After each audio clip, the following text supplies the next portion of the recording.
And then the final section is going to be where they can discuss why they voted the way they voted, and maybe hopefully argue about the things that made it good or bad. And then in that way, they'll learn about some of the traits of a good pitch.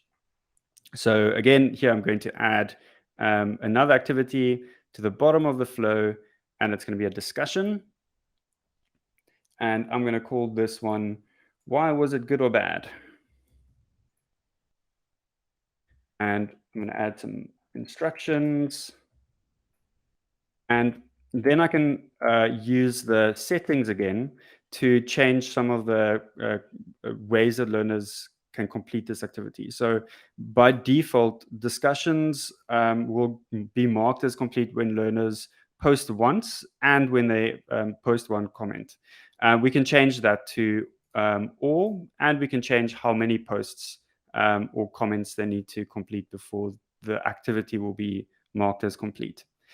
So those are some basic settings. You can dig into the settings and customize it even more.